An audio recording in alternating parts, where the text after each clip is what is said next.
హరిః ఓం. ఈ భూమండలానికి నాభి అయి వెలుగుతున్నటువంటి అరుణాచల పరంజ్యోతిని దర్శించాలి అంటే ఈ శరీరమే నేను అన్న భావనని వదిలేసి లోపల వెలుగుతున్నటువంటి ఆ నేనన్న ఆ స్ఫురణ రూప ప్రకాశమును గుర్తించి నిలుచుటయే నిజమైన అరుణాచల దీపదర్శన తత్వమని భగవాన్ మనకి హృదయంలోకి అందిస్తున్న అమృతపు ధార. ఈ ధారని గుర్తించి, ఈ ప్రకాశమును గుర్తించి, నేనన్న తలపు వీడి నేనన్న స్ఫురణ కలుగు చోటును వెతికితే అక్కడ అఖండమైన అరుణాచల పరంజ్యోతి తానుగా వెలుగుటయే దీని నిజ రహస్యమని గురుదేవుడు రమణుడు మనకు అందించారు. దానిని మనందరము అనుసరింతుముగాక. హరిః ఓం తత్సత్. మామూలు నేత్రాలు కనిపించదు కాబట్టే మనం స్థూల నేత్రాలకి తగిన దీపాలను అక్కడ పెట్టుకొని దీనికి అందేదానిని అక్కడ కల్పించుకొని చూస్తున్నాం కదా. దాన్ని కూడా దీనికి ఎంత బాగా బాగుంది అనిపిస్తుందో అలాగ అలంకరణలు చేసుకుని, అలాగ బాగా భజంత్రీలు వేసుకుని, అలాగ మంత్రాలు చేసుకుని, ఈ ఇంద్రియాలు 5కి అందేలాగా కల్పన చేసుకుని దాన్ని చూసి కార్తీక దీపం చూస్తున్నాం, భరణి దీపం చూస్తున్నాం, ఆహా మళ్ళీ కార్తీక దీపం వస్తుందో, మళ్ళీ భరణి దీపం వస్తుందో అని ఎదురు చూస్తూ ఉంటాం. అవునా? మళ్ళీ భరణి దీపం కోసం కార్తీక దీపం దాకా బతుకుంటామని ధీమాయే.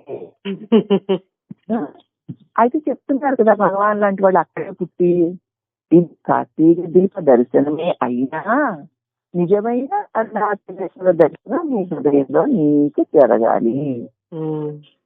అది ఈ బాహ్య చక్షువులకి అందది గనక బాహ్య చక్షువులకి అందేటువంటి బాహ్య విషయ దృశ్యాన్ని బాహ్యాన్ని వదిలేసి మరి ఈ కంటిని మనసులోనికి మళ్ళించి ఆ మనస్సుని నేనన్న జీవుడికి అందిస్తే ఆ జీవుడు తనకి అఖండ జ్ఞానాన్ని అందిస్తున్న ఈశ్వరుని అందుకుంటాడు. అప్పుడు అదే దివ్య చక్షువు, కన్నుకి కన్ను, అదే తుదిలేని కన్ను, దానికి ఆది అంతా లేవా కన్నుకి, ఆ వెలుగుకి. అది వెలుగు అంటే పెద్ద జామ్ అంటూ లాగా వచ్చేసి వెలిగిపోవాలనుకుంటావు కాదు, ఆ వెలుగు అది. అక్కడ అప్పుడు ఏమైంది, అక్కడి నుంచే వచ్చిన చిరుదీపమైన ఈ నేను ఆ అనంత దీపంలో కలిసిపోయింది. ఉండదు ఒకే ఒక ఏకైక అఖండ జ్యోతి. అఖండ జ్యోతి అరుణాచలం, అదే నిజమైన దీప దర్శన తత్వం. దానిని నువ్వు నీ నిజ స్వరూపంగా దర్శించు. అదే నిజంగా అరుణాచల దీప దర్శన తత్వం యొక్క దర్శనం అన్నప్పుడు ఇక ఈ బహిర్ముఖమైన వాట్ల నుంచి ఎంత ఇది ప్రలోభాలే అంటాను నేనైతే. వీటిని ఎంత వదిలేసి ఎంత ఎక్కువగా నీ లోపల నీవే అయి వెలుగుతున్న దీపంతో ఉంటావో అదే నిజమైనటువంటి దీప దర్శనం, అదే నిజమైన దీపం. ఎక్కువ సమయం దానికోసం ఈ రోజంతా అఖండ దీపంతో నీవు ఉండగలిగితే ఇక అన్ని రోజులు ఆ అఖండ దీపానికి ఆహుతి అయిపోతూ ఉంటాయి. అంతే.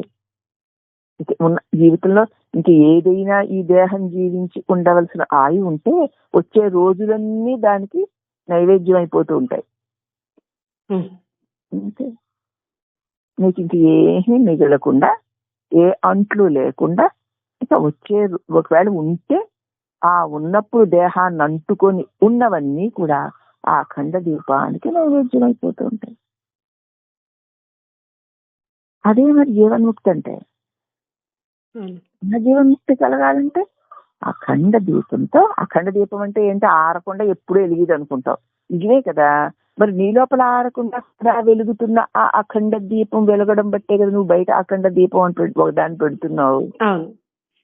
మరి బయటకి పెట్టిన దీపానికి దండం పెట్టి గొప్పది అంటున్నావే, ఈ అఖండ దీపాన్ని పెట్టే లోపల ఉన్నటువంటి ఆ దీపంతో దీన్ని వెలిగించావు.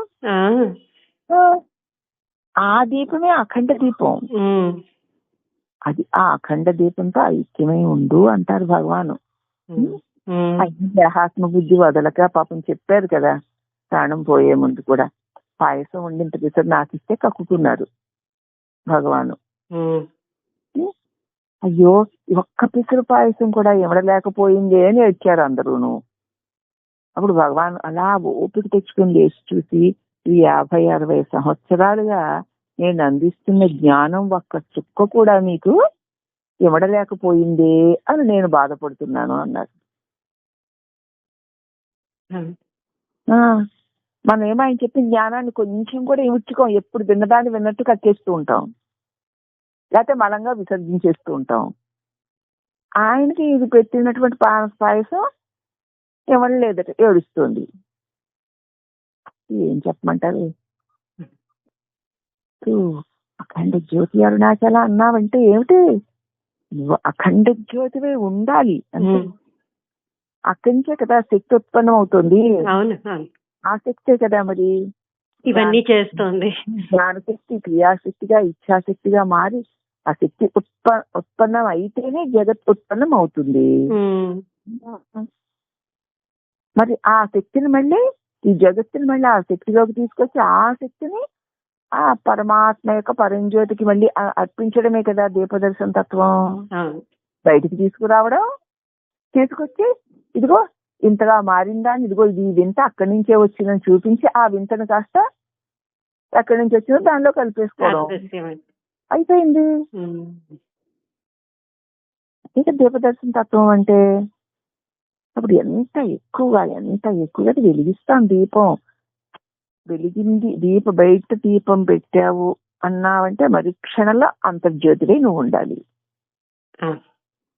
అలా ఉండడం దీపదర్శన తత్వం యొక్క నిజ రహస్యం. మరి అది అలా ఎవరి మట్టుకు వాళ్ళు ఎంత ఉంటూ ఉంటే అంత జన్మ కర్మలు దానికి ఆహుతైపోతూ ఉంటాయి కదా.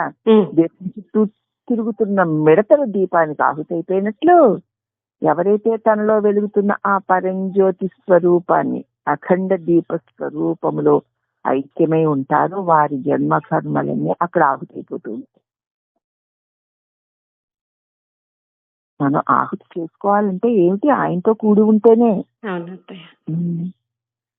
దీపదర్శన తత్వం అంటే ఇప్పుడు ఆకాశంలో చీకటిగానే ఉంది, సూర్యుడు లేనట్టే ఉంది.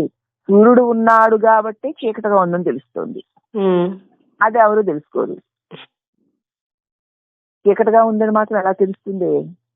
నేను తెలివై ఉన్నాను కనుకనే. సూర్యుడు ఉన్నాడు, సూర్యుడు కనపడకుండా మబ్బులు నీరు అడ్డుకున్నాయి అంతే.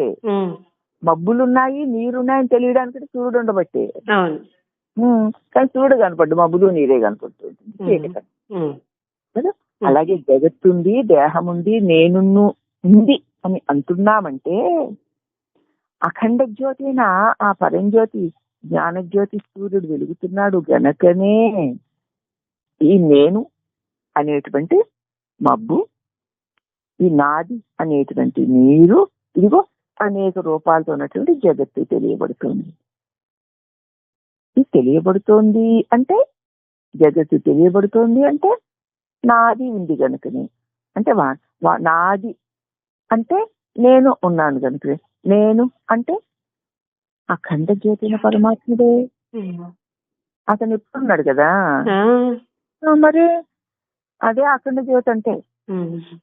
అఖండ జ్యోతి వెలిగించేస్తానమ్మా ఎప్పుడు అలాగే డబ్బాలు నూనె పోసేసి ఇంట్లో అఖండ జ్యోతి వెలుగుతూనే ఉంటుంది. రోహిణి దీని జ్యోతులు దీని కోతులు చెప్పారు కదా అత్తయ్య అక్కడ.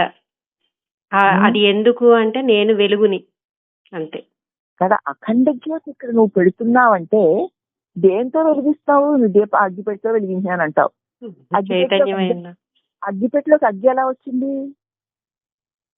ఎందుకంటే పంచభూతాల్లోని ఒక అంశ అయినటువంటి ఆ నిప్పు అంశ అక్కడ ఎక్కువగా కలిగించి మిగతా నీటి అంశని మట్టి అంశని తగ్గించి అగ్ని అంశని పెంచి అంటిస్తే అది అగ్గిపుల్ల అయ్యింది కదా. అగ్ని అంశ ఎక్కువ ఉంది కదా, దానికి రాపిడి పెడితే మంట వచ్చింది. ఆ మంటతో ఇక్కడ దీపాన్ని వెలిగించావు. అగ్నితత్వం వల్లే కదా అది వెలిగింది. అగ్నితత్వం మరి ఉంది కదా, ముందు ఉంది గనకనే దాన్ని నువ్వు వాడుకున్నావు దీపం. మరి ఆ అగ్నితత్వం ఎవరి వల్ల ఉంది? వాయువు యొక్క ప్రభంజనం వల్ల అగ్ని. ఆ అగ్ని మరి ఎక్కడుంది? వ్యాపకత్వం కలిగించేటువంటి ఆకాశం వల్ల. ఆకాశానికి వ్యాపకత్వం దేని వల్ల? అనంత ప్రకాశం వల్ల. ఆ ప్రకాశమే నిజమైన అగ్ని, నిజమైన తేజస్సు. ఆ తేజస్సు వల్లనే ఇక్కడ ఈ వెలుపల మనం వెలిగించుతున్న అఖండ దీపం. అఖండ దీపం అంటే యామరుపాటు లేకుండా నువ్వు మేల్కొని ఉండి రాత్రింపగళ్ళు నూనె వేసుకుని ఒత్తి పైకెత్తుకొని ఉంచుకుంటూ ఉండాలి. కానీ ఇక నీ లోపల వెలుగుతున్న జ్యోతికి ఏమీ అక్కర్లేదు. మరి ఊరికే వెలుగుతోంది ఇది. ఊరికే వెలిగే వాటిలో విలువ లేదు. దాని వల్ల వెలుగుతున్నా, నువ్వు వెలిగిస్తున్నా.